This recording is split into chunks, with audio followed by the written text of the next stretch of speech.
Blog Talk Radio.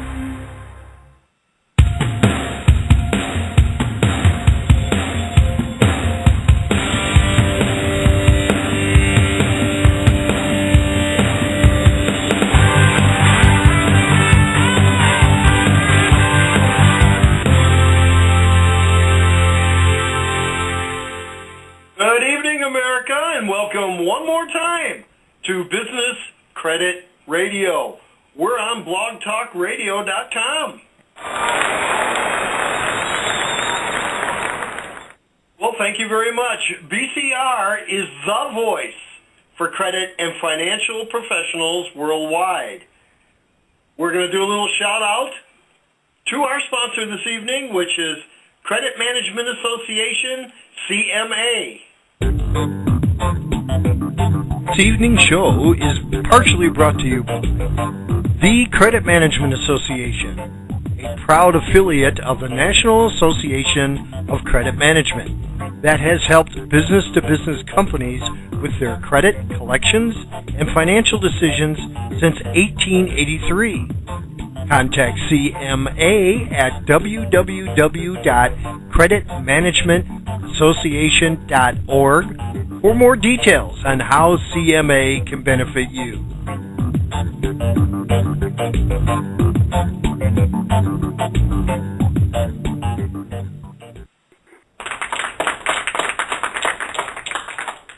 Do a little shout out to all of our friends from overseas, our friends and peers. Thank you for joining us this evening once again. My name is Philip Philbin, and I am the host for Business Credit Radio. Our co-hosts this evening are once again Mr. Eddie Sumar from beautiful sunny Southern California, where it never rains, and Rick Balgobin in the Mile High City, where it appears it always rains. Good evening, gentlemen. Good evening, Phil. Hi, Rick, and I want to welcome all of our listeners tonight, a special show. And today is going to be a little deviation. We're going to be talking more about consumer credit, something very important to us as credit professionals, too. So we'll be very excited to welcome our speaker today, and Phil will be introducing him in a little while. Hi, Eddie. Hi, Phil. Thank you very much. I'm glad to be on the show again this evening and looking forward to an exciting show. Thank you very much. Thank you, gentlemen. You're always a mainstay for us. Callers. We need callers. We need people calling in. Our guest tonight is Chris, and he needs to talk. He wants some people asking questions. Dial in to 347-989-8342, and then hit the number 1 on your keyboard. It'll show up on my studio. I'll bring you on live. Business Credit Radio is honored to introduce tonight to our listeners Mr. Chris Jackson, CEO of Advanced Credit Technologies Incorporated, helping us all to discover TurnScor. Chris is one of the founding partners of ACT. After graduating college at Texas Lutheran University with a Bachelor of Arts in Marketing, Chris began his working career in automotive industry, say that 10 times real fast, where he spent 16 years as a salesperson and gradually moved up the management ladder all the way to the GM, where he ran a large metropolitan auto dealer in the Twin Cities.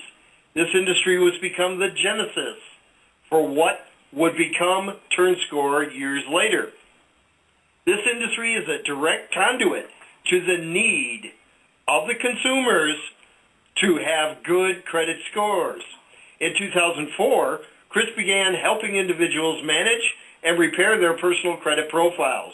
Chris has focused all of his energies into the development and launching of this innovative software platform. This is when the first of 3 generations of software began to take shape. ACT's core product is TurnScor. Develop the take-charge person who wants to take control over his or her personal credit scores. The process of raising a credit score is the same whether you do this on your own or you hire a third party for hundreds or thousands of dollars. Being proactive and using FCRA credit laws, individuals can raise their credit scores from the privacy of their own home or office in as little as 90 to 180 days. TurnScor was designed to change people's lives, one credit score at a time. Tonight we have Chris, and Chris is going to take us off on why was TurnScor developed and how the idea first come about. Good evening, Chris. Good evening, Phil. Good evening, Eddie, Rick, and all of your listeners across the country and across the world. Thank you so very much for having me. It's a pleasure to be here this evening. How was TurnScor developed, and how was the idea first born? Several years ago, I began assisting men and women around the country who wanted to raise their personal credit scores, mainly to purchase a home. And there were certain criteria that they needed to come about. And as I learned how the process worked, the interactions between state and federal guidelines, the process became very, very simple to me in my mind, and it hasn't changed. Whether you do this on your own or you hire a third party or you use a software like TurnScor, the process is essentially the same. And most individuals really aren't aware of the Fair Credit Reporting Act and the guidelines that the law has imposed, and that's how TurnScor came about.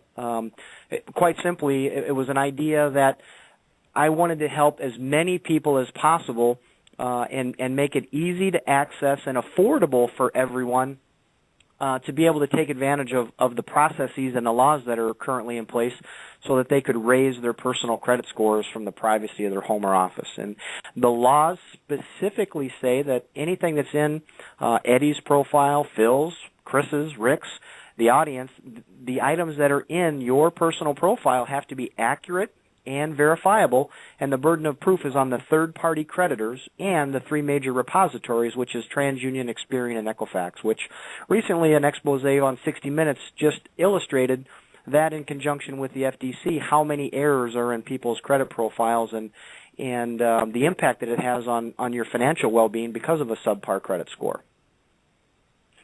You know something, Chris? I got to interject something here. I went through a circumstance myself in buying my last home.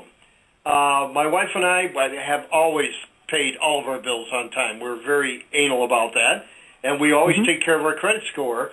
But we never really paid that much attention to it until we got to the time of the mortgage closing. Then all of a sudden there was a $25 medical bill here and this there and that there, and we're sitting here going, what are they talking about? What is this? And it turns out that there were some small little bills from way back when that, really never paid attention to anything, never got any notices on, and then all of a sudden we get to the mortgage company and there they are. And that was a problem at the closing. Of course, we had to pay for it, but that wasn't so much of an issue. The fact that we didn't know, and we would have paid them had we known, it just makes it very important for people to be aware of that. Well, 100%, and we're entitled as through the FTC and the Fair Credit Reporting Act, as individuals, we're entitled to one.